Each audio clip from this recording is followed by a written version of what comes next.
सबसे पहले बात करेंगे कर्नाटक की, जहां are Roshan bag, Anand Singh समेत कर्नाटक कांग्रेस के मजीद 3 बागी अरकान ने सुप्रीम कोर्ट से रुजू किया है और असेंबली स्पीकर के खिलाफ अदालत में अर्जी दाखिल की है।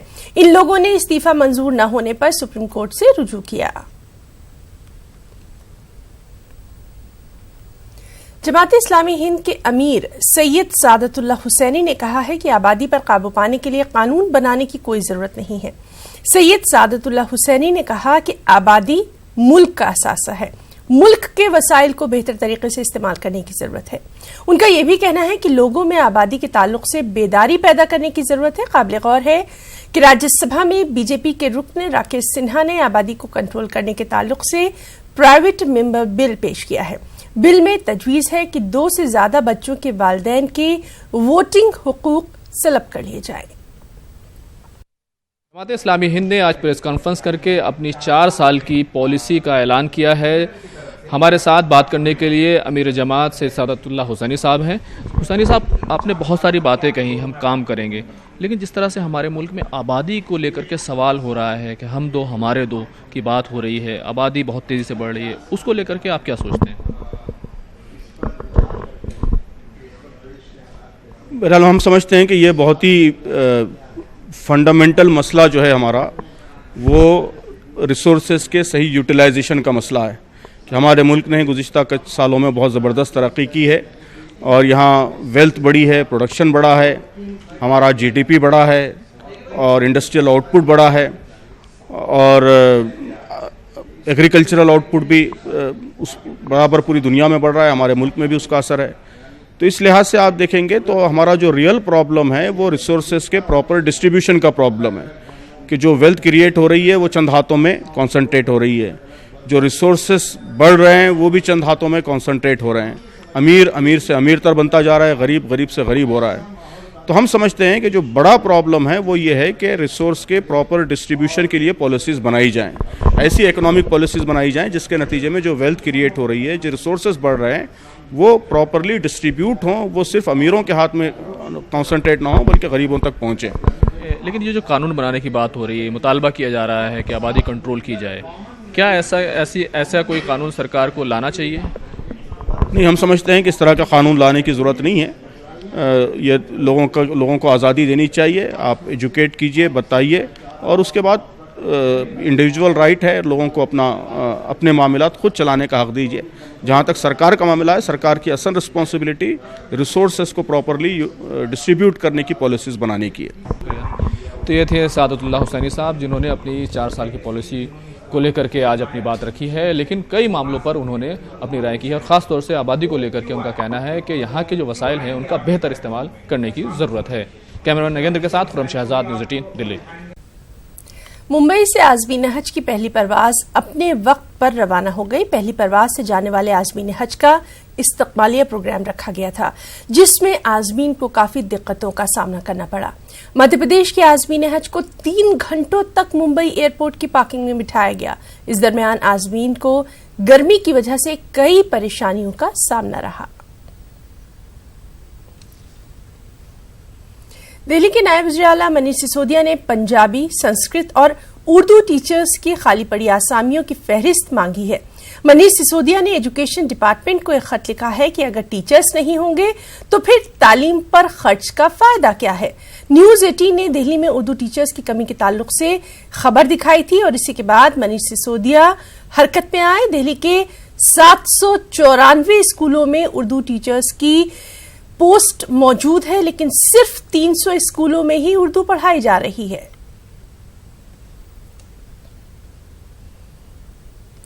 कानूनी तौर पर काले हिरण के शिकार पर पाबंदी है, लेकिन औरंगाबाद के बीजापुर पुलिस स्टेशन की हुदूद में काले हिरण का शिकार करने का मामला सामने आया।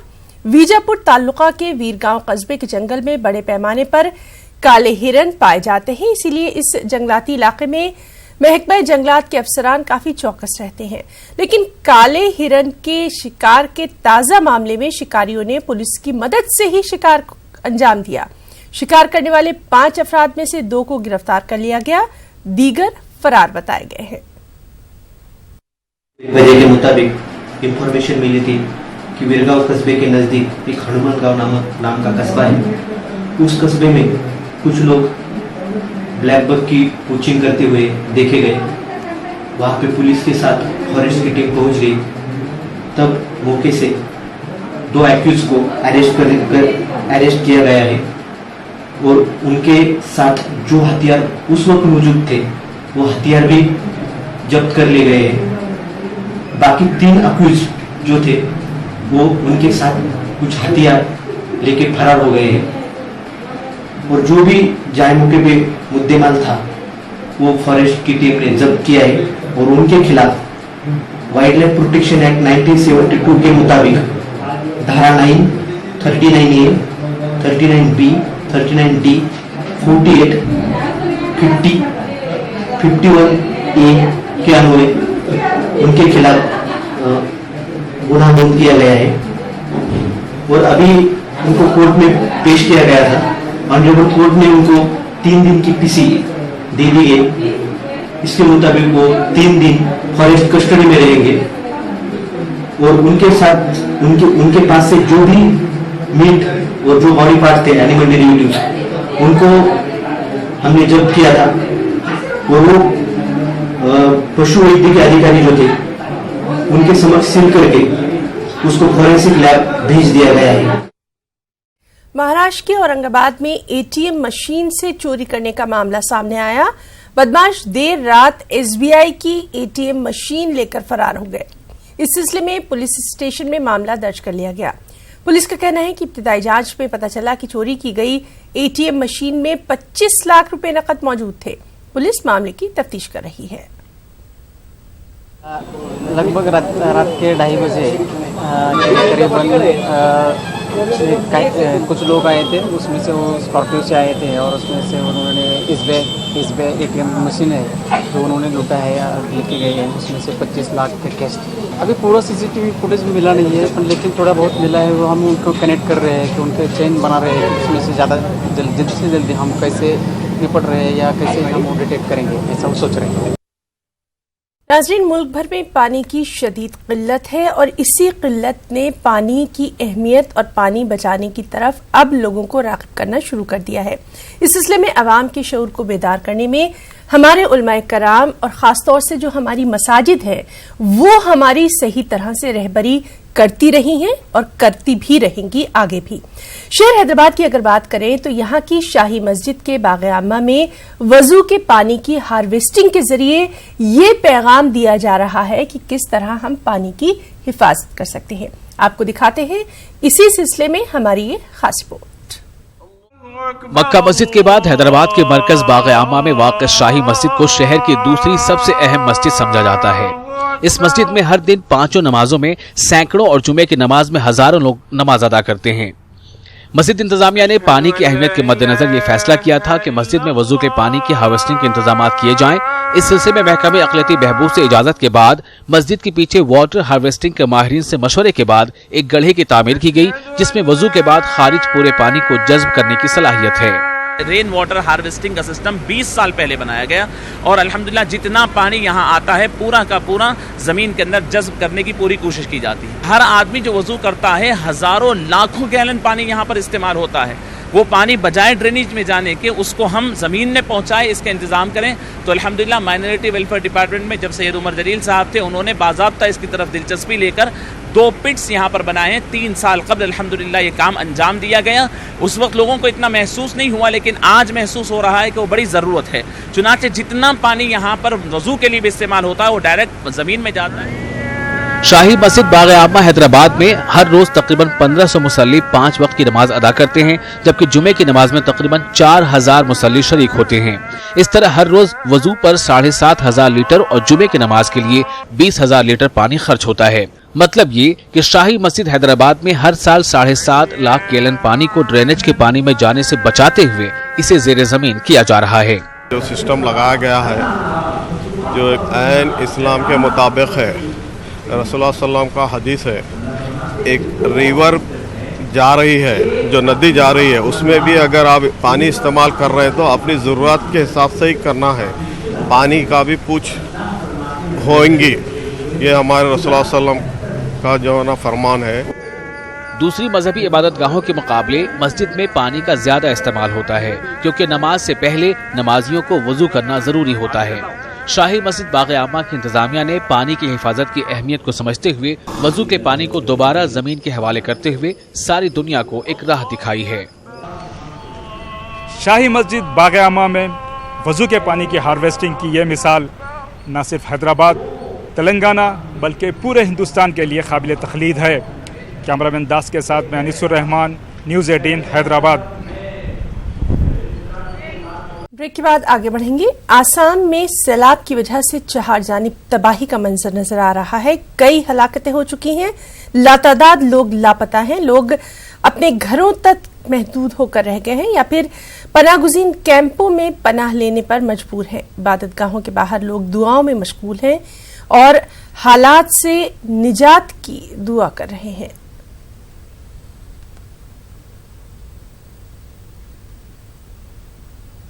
और वहीं बिहार में भी मुसलसल कई दिनों से मूसलाधार बारिश हो रही है। मगरिबी चंपारण में बारिश की वजह से आम जिंदगी दरहम बरहम है।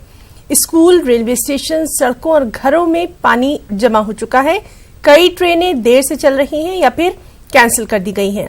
मकामी लोगों का कहना है कि स्कूलों में पानी की निकासी के लिए कोई इंतजाम नहीं किया गया।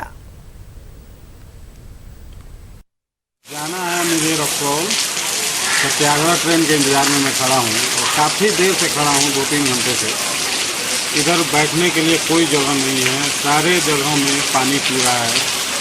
यात्री का जो शेड है उसमें तो पानी पूरा है, समझ में आ रहा है। जो मुख्य स्टेशन का जो जगह है जहाँ लोग बैठते हैं, यात्री प्रतीक्षालय है, उसमें भी पानी आ रहा है। 15 जुलाई को इसरो चंद्रयान 2 को खला में भेजेगा। इस ताल्लुक से कानपुर IIT ने नई तकनीक तैयार की है। मोशन प्लानिंग, चांद की सतह पर रोरो कैसे, कब और कहां जाएगा, पूरा खाका शोबा इलेक्ट्रिकल इंजीनियरिंग ने तैयार कर लिया है। बताया जाता है कि चंद्रयान 2 ही चांद पर उतरने के साथ अपना काम शुरू कर देगा।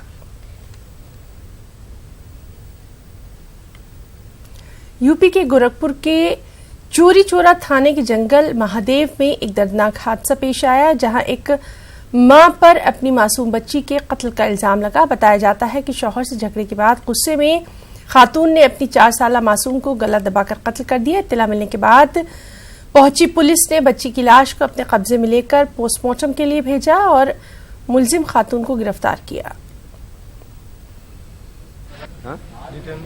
कब पता चला आपको कि आपकी पत्नी ने आपकी बच्ची को हत्या की? कैसे पता चला है? फोन आया था, वहीं से फोन आया था। फोन की। अच्छा, क्या नाम था आपकी बच्ची का? दर्पण। उसके बाद किसको सूचना दी है? किसको सूचना दी है उसके बाद? उसके बाद पुलिस को सूचना दी है। पहले कुछ विवाद था? विवाद झगड़ा चल रहा था। यूपी के बुलंदशहर में एक खातून कांस्टेबल अपनी पुलिस की नौकरी के बाद बचे हुए वक्त में सड़क किनारे झुग्गियों में रहने वाले बच्चों को मुफ्त तालीम दे रही हैं। सड़कों पर कूड़ा बीनने वाले बच्चों में तालीम की शमा रोशन करने वाली कांस्टेबल गुड्डन चौधरी के इस काम की हर तरफ से बेहद तारीफ की जा रही है।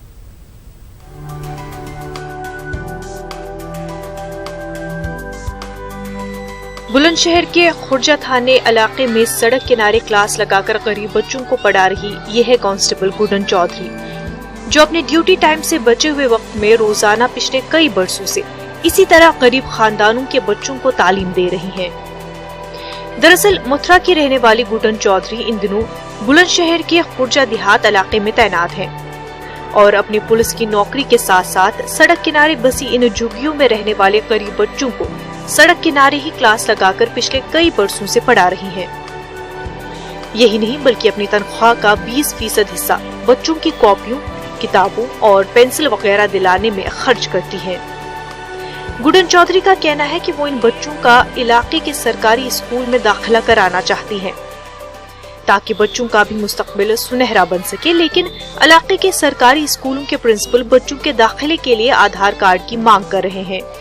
अब गुड्डन चौधरी इन बच्चों का आधार कार्ड बनवाने की कोशिश कर रही हैं।